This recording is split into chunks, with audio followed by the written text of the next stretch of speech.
وہ اللہ کے فضل سے ہم ایسے لوگ ہیں جن کی دونوں نگاہیں روشن ہیں.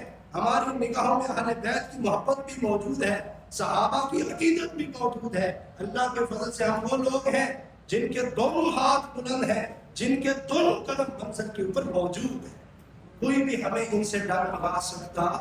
ہاں, ہماری بولی عوام, ہمارے وہ لوگ جن کو یہ چیزیں سنائی جاتی ہیں کہ ہم ہی ہیں محبت کرنے والے, ابو بکر ہمارے ہیں, تو ہمارے لوگ ان کے پیچھے چل پڑتے ہیں. کچھ دن بعد کوئی اور لاش لاتے ہیں, ہمارے لوگ ان کے پیچھے چل پڑتے ہیں. ہم دوسروں سے کچھ نہیں کہتے, ہم اپنوں سے کہتے ہیں کہ تمہارا یہ رستہ بڑا مقدس رستہ ہے, آپ اپنے اسلاف کی تعلیمات کو پڑھیں.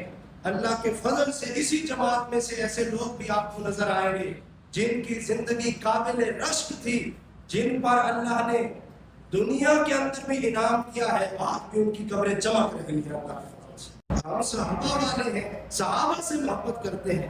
لوگ تو یہی کہتے ہیں کہ یہ بڑے بابرکت نام لے رہے ہیں, ان کا ویژن, ان کی نظریہ, ان کا سوچ بڑی محبت والی سوچ ہے, لیکن وہ ان کی محبت دیتے دیتے اہل بیت کے ساتھ انہیں دور کر دیتے ہیں.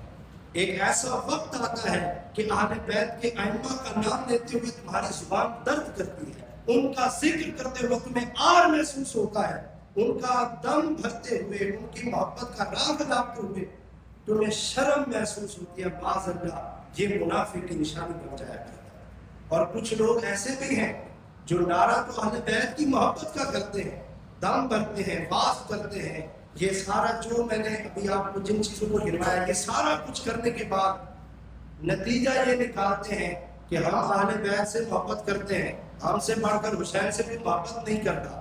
واللہ یہ چیزیں کرتے کرتے وہ ہمیں حضرت سیدنا ابو بکر صدیق سے دور لے جاتے ہیں, حضرت عثمان ذوالنورین سے دور لے جاتے ہیں, بلکہ اللہ معاف کرے ہمارے ذہن کے اندر ان کے بارے میں شکوک و شبہات پیدا کر دیتے ہیں. ایک ایسا وقت آتا ہے کہ ہم محفل کے اندر, ہم اپنے ذکر و اذکار کی مجلس کے اندر بیٹھے ہوئے ان نفوس قدسیہ کا نام نہیں لیتے, ہمیں آر محسوس ہوتا ہے. معاذ اللہ کئی لوگوں کو یہ ان چیزوں سے شرم محسوس ہوتا ہے, حالانکہ یہی لوگ حضرت سیدنا ابو بکر صدیق, حضرت عمر فاروق, عثمان ذوالنورین, انہی لوگوں کی بدولت اسلام ہم تک پہنچا. یہی تو اسلام کے لیے اپنا مال پیش کرتے رہے. ہجرت کی رات کو دیکھیں, اپنی جوان بیٹیوں کو چھوڑنے کے بعد حضرت سیدنا ابو بکر صدیق کتنے میل کا سفر, آج آپ جائیں اللہ آپ کو مکہ مکرمہ لے جائے اور دیکھیں یہ غار ثور کا سفر کتنا کٹن ہے. ہمارا جیسے جوان چڑھتے ہوئے 8 سانسیں لیتا ہے, پانی پیتا ہے, ایک قدم اٹھاتا ہے, پھر پیچھے دیکھتا ہے, آگے دیکھتا ہے. رات کا اندھیرا ہے, ہر طرف دشمنوں کی وار ہے. اس وقت رسول اللہ کی ذات کو کندھوں پہ اٹھا کر ابو بکر صدیق رات کی تنہائی میں غار کا سفر کر رہے ہیں. اب ان نفوس قدسیہ سے بھی ہمیں دور کریں, ایسا ممکن ہے؟ ہمارا تو وہ رستہ ہے, ہم تو اس راہ کے راہی ہیں.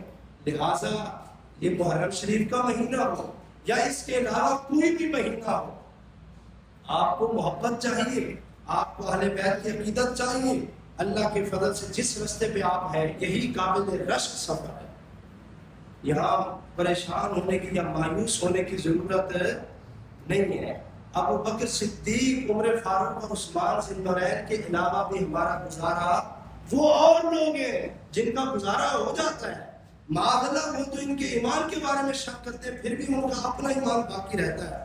حالانکہ حدیث پاک کے اندر آتا ہے, نبی کریم رحمت کونین سارے کہہ دیجیے صلی اللہ علیہ وسلم, فرمایا کسی شخص نے مسلمان, عام مسلمان, میں بیٹھے ہوں, آپ بیٹھے ہیں, کوئی بھی شخص جس نے صرف کلمہ پڑھ رکھا ہے اللہ رسول کے کلمے کے بعد وہ مسلمان ہو چکا ہے, اگر کوئی شخص اسے کافر کہتا ہے, اس کے ایمان کے بارے میں شک کرتا ہے, رسول کریم صلی اللہ علیہ وسلم فرماتے ہیں وہ کفر اس بندے تک نہیں جاتا جس کو یہ کافر سمجھ رہا تھا, وہ کفر واپس لوٹتا ہے جس نے اس کو کافر کہا ہے, اس کا اپنا ایمان چلا جاتا ہے.